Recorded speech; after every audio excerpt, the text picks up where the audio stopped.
bandeira americana. Caso volte ao poder. Olha os trechos aí, Ari, da entrevista dele a Mônica Bergamo, da Folha de São Paulo. A gente separou esse trecho aí. Vai. Eu, se for presidente de novo, autorizo a instalação de uma base militar americana na região brasileira da Tríplice Fronteira. Brasil, Paraguai e Argentina. Saio do BRICS e também saio da Organização Mundial de Saúde. You know we're all deeply concerned about the Amazon, and I'm sorry to raise this issue with you in an informal meeting, but I care passionately about it. Informal, mas é algo que me toca profundamente.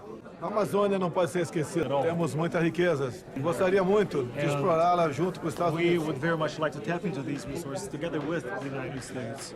I'm not sure what that means.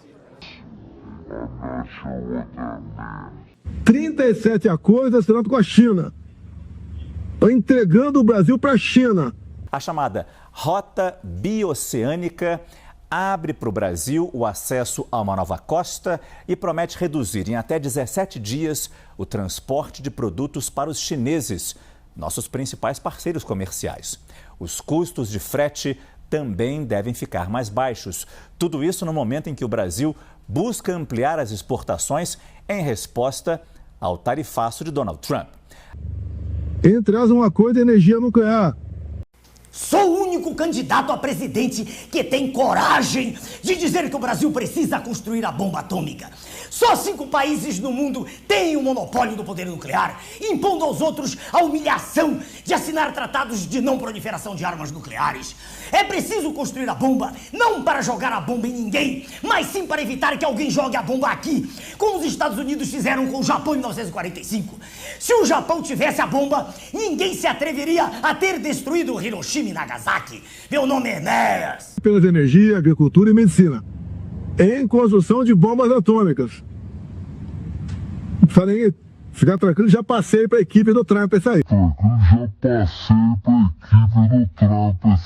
Olha ele, hein?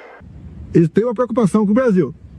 Based on how we've been treated over the years and based on raw numbers, and we're going to have a couple of more coming out today. Brazil, as an example, has been... O problema do Brasil não vai ser resolvido internamente, tem que resolver com apoio de fora. Ano 2. É o presidente Lula que vai decidir, mas acho que é uma discussão que Qual é a diferença do 1? O 2 é, primeiro, que tem agora é 15% de tarifa para todo mundo. Então o Brasil teve 4 setores que continuam com a tarifa de 50%. Cobre, siderurgia, tem vários setores. E o setor automotivo, 25%. Então, esses setores vão ter um crédito diferenciado, exatamente porque são setores que ainda estão sendo impactados pelo tarifaço. Mas, além disso, nós precisamos, por exemplo, como o BNDES já vem fazendo, priorizar a produção de remédios. Por quê? Nós batemos recorde de financiamento da saúde, 655 novos remédios e vacinas foram lançados no Brasil. Inclusive a dengue. Para 4 tipos de dengue, o BNDES financiou. Fertilizantes. Por que fertilizantes? Porque a guerra Rússia-Ucrânia, ali são 2 países que produzem muitos fertilizantes. A agricultura brasileira é poderosíssima. Esse ano bateu o recorde histórico, 327 milhões de toneladas. Recorde, maior produção agrícola da história do Brasil em 2025. Mas ela é muito vulnerável à importação de fertilizantes.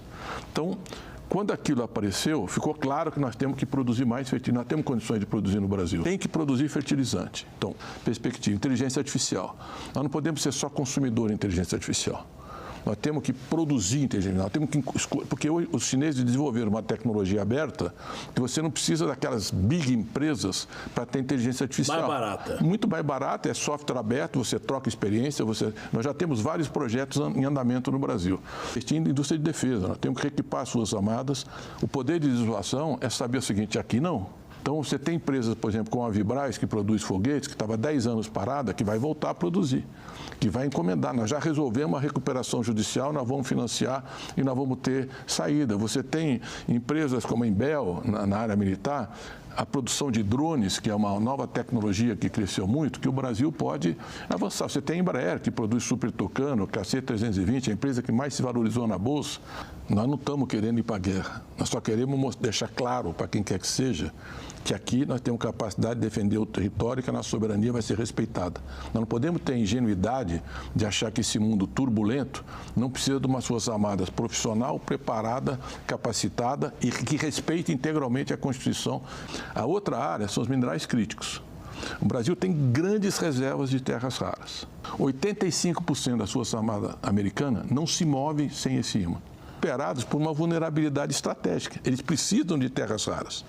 Qual é a posição do governo? Nós temos que preservar essas reservas para o interesse do Brasil. Nós temos que negociar com quem quiser comprar, mas principalmente gerar valor agregado na cadeia produtiva. Não ser simplesmente exportador de matéria-prima. Então, nós estamos financiando as fábricas de lítio, mas principalmente o processamento do lítio baterias. E a bateria. A WEG, por exemplo, está produzindo bateria, porque aí nós vamos ter o carro híbrido, elétrico, etanol, que é a nossa tecnologia, 50 anos de etanol, nós somos o país mais eficiente na produção de etanol. Limpa. Energia limpa e, ao mesmo tempo, a cadeia industrial toda com autossuficiência. Menos dependente de petróleo. Menos dependente e exportar mais valor agregado. Então, esses são os setores que são portadores de futuro, que foram 223 bilhões de reais para micro, pequena e média empresa. Então, o sujeito pega dinheiro do Banco do Brasil, no Bradesco, no Itaú, etc., mas quem está garantindo a operação é o BNDES. Então, nós democratizamos o crédito. Então, nós colocamos 300 bilhões de reais na indústria. É o setor que liderou o financiamento. 228 bilhões de reais em infraestrutura. E aqui nós inovamos muito. Vou dar um exemplo. A Dutra. A Dutra vai ser 623 quilômetros de estrada, LED de ponta a ponta. Você pode ver aqui na saída da Dutra, já são 8 pistas. 92 viadutos estão sendo feitos, marginal nas 32 cidades ao longo da Dutra, 4 pistas na Serra, preservando toda a vegetação, o meio ambiente. São 150 milhões de veículos por ano, metade do PIB passa pela Dutra. Então, isso vai aumentar a produtividade. Nós vamos chegar muito mais cedo no Vale do Paraíba, no Rio de Janeiro, vai desafogar as marginais. Fizemos todas as principais estradas do Paraná, de Santa Catarina. O presidente, ele fala, Mercadante, a nossa relação é republicana. Trabalhe sem olhar o partido e vão pensar no que é estratégico para o Brasil. Então, aqui no Estado de São Paulo, então, nós estamos trabalhando de forma republicana, sem nenhum tipo de discriminação partidária, com grandes projetos. E por que nós vamos chegar a R$1 trilhão de infraestrutura, o Estado brasileiro, 1/3 é BNDES. Por que está sendo possível fazer isso? Então, por exemplo, crescimento do PIB, governo Bolsonaro. Quanto cresceu nos 4 anos do governo Bolsonaro? 1,4%, a média. Quanto cresceu no governo Lula? O dobro, 3%. 2 vezes mais. Quanto foi um cenário global completamente adverso. Muito mais adverso que a guerra, e que é o Trump, que é o tarifaço. Qual foi a taxa de desemprego no governo Bolsonaro? 12,3%. No governo Lula, 6,6%. Então, com o Bolsonaro tinha 8 milhões e 400 mil desempregados em médio. No governo Lula, nós temos 5 milhões e 500. 3 milhões de desempregados a menos. Inflação. Qual foi a inflação no governo Bolsonaro? 6,2% em média. No governo Lula, 4,6%. Alimentos. Você lembra da fila do osso? Pô!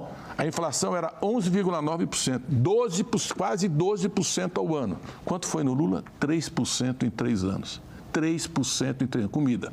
Nós saímos do mapa da fome. É o menor nível de extrema pobreza da história do Brasil e o menor nível de pobres da história do Brasil. E o coeficiente de Gini, que mede a desigualdade, é a melhor distribuição de renda da história do Brasil. É o menor volume de desempregados da história do Brasil. 103 milhões de pessoas contratadas. É o maior número de pessoas trabalhando da história do Brasil. Nós precisamos comparar o governo Bolsonaro com o governo Lula.